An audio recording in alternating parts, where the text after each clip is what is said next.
La chronique politique.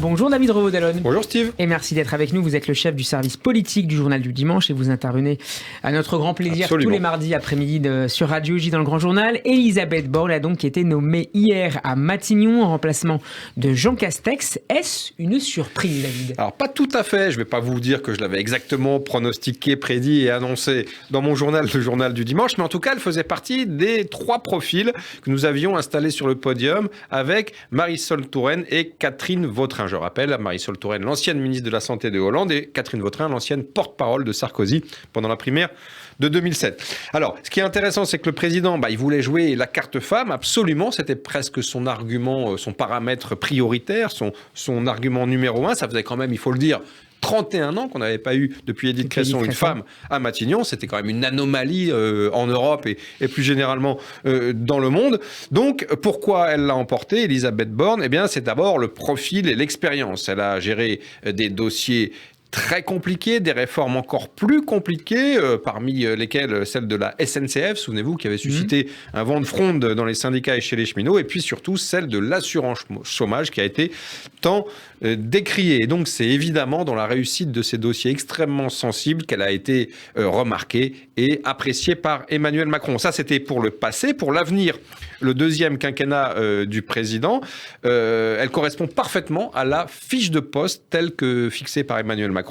Il y avait une dimension écologique. Bon, elle a été, on le sait, ministre de l'Environnement après avoir été directrice de cabinet de Ségolène Royal au même ministère. Elle a été ministre du Travail, donc elle a géré les dossiers que j'évoquais à l'instant. Et puis, pour la dimension productive, elle a travaillé en entreprise. Ça veut dire qu'elle coche absolument toutes les cases que voulait le président pour ce job. C'est pour son expérience, David, qu'elle a été nommée ? Oui, on vient de le voir, mais pas seulement, il y a aussi d'autres paramètres qui rentrent en ligne de compte, des paramètres très importants pour Emmanuel Macron. C'est d'abord sa loyauté, sa fidélité absolue. C'est une préfète, c'est une haut fonctionnaire de formation, elle a travaillé aussi beaucoup en administration centrale. Donc, c'est pas vraiment le profil de celle qui rue dans les brancards et qui renacle et qui conteste les volontés du président. D'ailleurs, ces volontés du président, elle les a appliquées jusqu'ici à la lettre, sans mot dire, et plutôt bien, on le voyait à l'instant de son point de vue. Donc, Macron lui fait une grande confiance. Et puis, il y a un deuxième petit effet qui se coule, qui là encore est très important, c'est surtout qu'elle ne fera pas d'ombre au président. Son profil techno, assez peu politique, elle est un petit peu langue de bois, elle est un petit peu passe-partout. Enfin, jusqu'ici, elle l'a été. Évidemment, c'est Jean Castex en femme, mais sans l'accent. C'est-à-dire une techno, une première ministre, qui sera la collaboratrice du chef de l'État. Et c'est donc l'anti-Édouard Philippe. C'est l'anti-Édouard Philippe, absolument. Emmanuel Macron, vous avez raison de prendre cet exemple, parce qu'il n'avait pas vraiment apprécié qu'Édouard Philippe ait une stature politique, une existence politique, une vraie popularité qui d'ailleurs était au-dessus de la sienne dans certains cas, et qui exprimait son avis. Donc c'est pour ça qu'ils s'en étaient séparés à la fin du premier confinement, souvenez-vous, alors que lui, Édouard Philippe, voulait rester. Et donc il a retenu la leçon, pas une tête qui dépasse. C'est la raison pour laquelle, après Jean Castex, il nomme quelqu'un qui, je le disais, n'a pas vraiment d'existence politique. Mais est-ce que ça ne va pas poser un problème politique, David ? Précisément, ce qui fait sa force aux yeux du président fait aussi sa faiblesse aux yeux de tous les autres. Elle est très techno, on le disait, elle est plutôt langue de bois. Pour l'instant, elle n'a pas été très charismatique, elle n'a pas imprimé dans l'opinion. D'ailleurs, elle est très très méconnue. Ça va être intéressant de voir les prochains sondages dans les jours qui viennent pour voir comment l'opinion l'apprécie, parce que je pense qu'en réalité, elle est totalement inconnue. Il y avait assez peu de ministres qui imprimaient jusqu'ici et elle n'en faisait pas partie. Ça, c'est quand même la colonne passif de son profil. Et il lui faudra donc se forger une vraie existence politique et médiatique, asseoir son pouvoir, d'abord sur le gouvernement. Alors, il paraît qu'elle est assez dure avec ses collaborateurs. Elle a même hérité d'un surnom dans certains de ses cabinets et des entreprises où elle est passée. C'est Born Out pour la pression et le management par le stress qu'elle est capable parfois de mettre en place. Un surnom plus sympathique. Un surnom plus sympathique. Alors, en revanche, on a commencé à découvrir une part de son passé, parfois douloureux, qui était totalement inconnue. Elle a été élevée par une mère seule après le décès de son père. Elle est pupille de la nation. Son grand-père, juif polonais, avait été déporté pendant la guerre. Une histoire personnelle assez tragique que l'on découvre.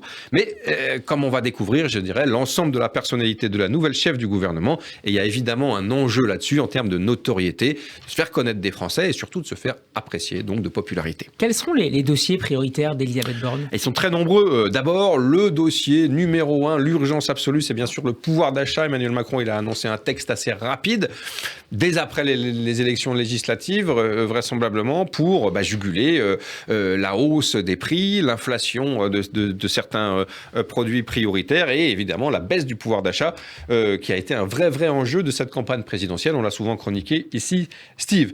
Et puis, il y a d'autres réformes sociales. Bien sûr, l'explosive réforme des retraites que Emmanuel Macron a annoncé, qui va sans doute devenir le premier point de crispation de ce quinquennat. Celle également compliquée du RSA, les prestations sociales. Souvenez-vous, Macron avait dit qu'il voulait qu'on travaille un petit peu avant de les toucher.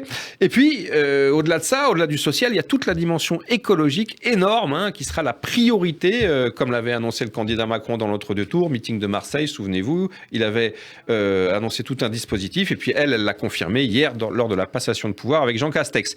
Elle sera flanquée, ça c'était les annonces de Macron, par 2 poids lourds, presque 2 vice-premiers ministres, même si ça n'existe pas jusqu'ici en France, pour s'occuper de ce dossier de l'environnement, dossier qui sera vraiment très scruté parce que je pense que c'est vraiment l'enjeu numéro 1 avec le social de ce quinquennat qui démarre. Et puis, avant même tout ceci, avant de mettre en œuvre des politiques publiques, il lui faudra conduire la campagne des législatives, je le rappelle, les 12 et 19 juin, s'imposer en chef de campagne, en chef des candidats et donc pendant quelques semaines, en futur chef de la majorité à l'Assemblée nationale. Elle a d'ailleurs réuni tout à l'heure les députés de la majorité. Absolument, à l'Assemblée. Elle les a rassemblés. Jusqu'ici, c'était plutôt Emmanuel Macron qui s'en occupait. Là encore, on se demande, est-ce qu'il va lui laisser un peu de place ? En tout cas, il faut rappeler un point, Steve, très important. Elle n'a jamais été élue, ni locale, ni nationale, contrairement à Jean Castex, qui était, on le rappelle, maire de cette bonne ville de Prades, dans les Pyrénées-Orientales. Elle aura un baptême du feu, puisqu'elle se présente dans le Calvados. Elle a obligation, évidemment, de gagner. Vous imaginez qu'une première ministre qui se fait battre aux législatives, elle ferait ses cartons tout de suite. C'est une circonscription a priori facile. Macron, si je ne me trompe pas, il a fait plus de 30% au premier tour de la présidentielle. Mais vous le savez, Steve, vous qui aimez le football, en politique comme sur le terrain, un match n'est jamais terminé avant le coup de sifflet final. Et là, le match, il ne fait que commencer. Et le Real Madrid nous l'a appris ces dernières semaines. Souvenir cruel, Steve. Ne remuons pas le couteau dans la plaie. Merci beaucoup, David Revaud-Dallon. En route vers les législatives. C'est à réécouter en podcast sur radioj.fr, évidemment en vidéo sur notre page YouTube. Nous serons en compagnie demain d'Alexis Lacroix d'Actualité Juive. À mardi, David. À mardi.